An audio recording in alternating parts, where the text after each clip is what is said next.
কোটা বিরোধী আন্দোলন, কোটার বিরুদ্ধে আমরাও ছিলাম।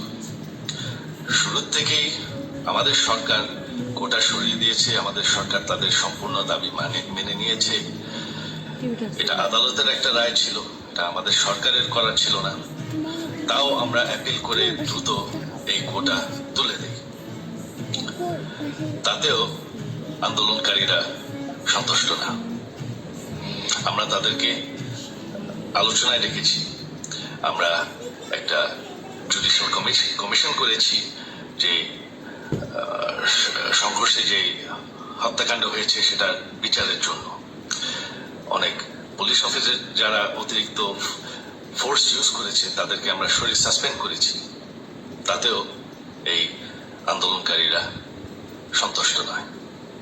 আমরা যতই ছাড়, প্রধানমন্ত্রী নিজেই তাদেরকে ডেকেছেন যে আসেন আমরা আলোচনায় বসি, তাতেও তারা সন্তুষ্ট না। আমরা যতই ছাড় দিতে থাকি, যতই তাদের দাবি মেনে নিতে থাকি, তারা কিছুতেই সন্তুষ্ট না। তারা খালি দাবি বাড়িয়ে যাচ্ছে। এখন দাবি হচ্ছে যে সরকারের পতন। তবে সরকারের পতন হওয়ার পর কি হবে, কি হবে এটা কেউ ভেবেছে? আমরা বাংলাদেশে গণতন্ত্র রক্ষা করে রাখতে চাই। সরকার পতন করে নতুন সরকার আসার সাংবিধানিক অনুযায়ী শুধুমাত্র একটি উপায় আছে, সেটা হচ্ছে নির্বাচন।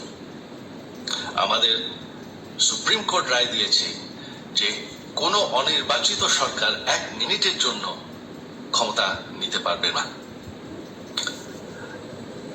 তো তাদের এই নির্বাচনের দাবিও যদি আমরা মেনে নেই, তো তারা তো এই পর্যন্ত কোনো দাবি, আমরা যত দাবিতেই রাজি হয়েছি তারা তাদের দাবি পেরিয়ে যাচ্ছে। তার মানে কি, আমরা যদি এখন এই নির্বাচন সরকার পতনের দাবিও মেনে নিই, তারা তখন দাবি করবে যে না, এই সরকারের আন্ডারে এই নির্বাচন আমরা মানব না। তখন কি হবে এটা কেউ ভেবেছে? জানি আমাদের সেই সুশীল সমাজ আবার আলোচনা করছে সেই তত্ত্বাবধায়ক সরকারের অভিজ্ঞতা তো আমাদের আছে, আপনারা ভুলে গেছেন?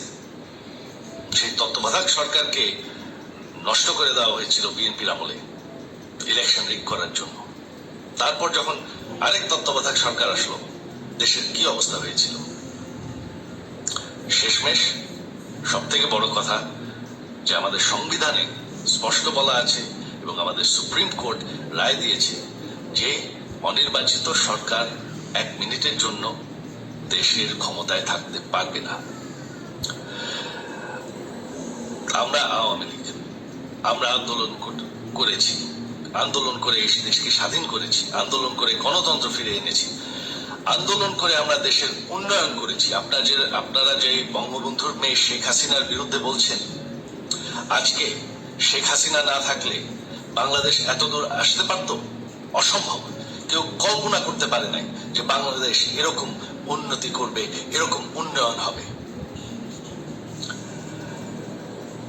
ঠিক আছে, শেখ হাসিনার পর আপনাদের কি হবে সেটা আমারও চিন্তার বিষয় না, আমার পরিবারের আর চিন্তার বিষয় না, আপনারা বুঝবেন। তবে এইভাবে সংঘর্ষ করে, হত্যাকাণ্ড করে ক্ষমতা দখল করা যাবে না। এটা আর আন্দোলন না।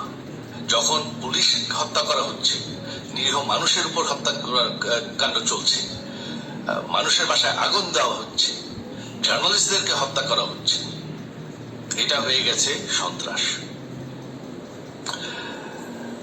আর সন্ত্রাস মোকাবেলা শুধুমাত্র একটি ভাবে করা যায়। আমার অনুরোধ, আমাদের ল এনফোর্সমেন্ট, আমরা অনেক ধৈর্য দিয়েছি আর ধরেছি, তবে এখন আর এটা সহ্য করা যাবে না। ল এনফোর্সমেন্ট এজেন্সি, বিজিবি এবং কি আমাদের মিলিটারির প্রতি আমার আহ্বান যে আপনাদের দায়িত্ব হচ্ছে আমাদের দেশের মানুষকে নিরাপদ রাখা এবং আমাদের দেশকে নিরাপদ রাখা, আমাদের দেশের সংবিধানকে নিরাপদ রাখা, সংবিধানকে রক্ষা করা। তার মানে 1 মিনিটের জন্য কোনো অনির্বাচিত সরকার আমাদের ক্ষমতায় আসতে দিবেন না। এটা হচ্ছে আপনাদের দায়িত্ব, কারণ সেইটা হলে আমরা আবার পাকিস্তানের মতন হয়ে যাব। আমাদের এই যে 15 বছরের উন্নয়ন সব শেষ হয়ে যাবে। বাংলাদেশ এর থেকে আর কোনোদিন ফিরে আসবে না। আমিও সেটা চাই না, আপনারাও সেটা চান না। আমি সজীব ওয়াজের জয় যতদিন আমার পক্ষে সম্ভব আমি সেটা হতে দেব না। জয় বাংলা, জয় বঙ্গবন্ধু।